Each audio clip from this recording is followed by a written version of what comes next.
Okay, so guys, ito yung mga ingredients na gagamitin natin today. So, meron tayong shrimp. We have here green chili. May garlic tayo. Hot sauce. At butter. So, simple lang yung mga ingredients na gagamitin natin.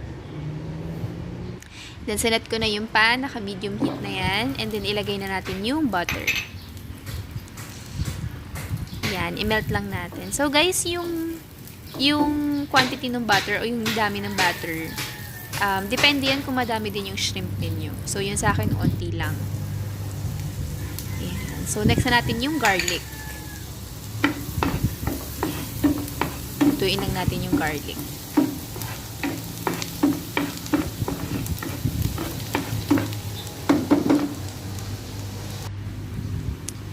Tapos, isunod na natin itong green chili. Actually, guys, itong green chili, pwede natin siyang isabay dun sa shrimp or dun sa garlic.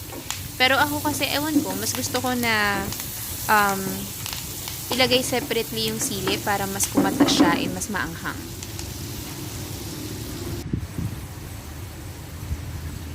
Ayan. Tapos, isunod na natin yung shrimp.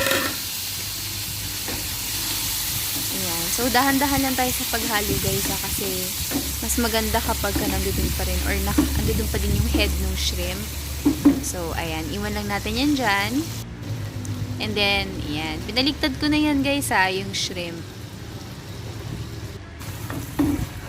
Haluin lang natin onte.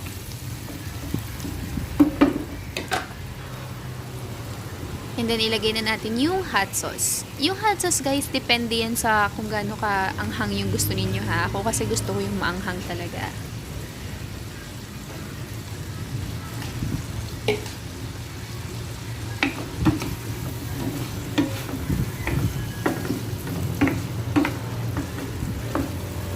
Yan, halu-haluin lang natin siya. And that's it, guys. Meron na tayong spicy buttered garlic shrimp.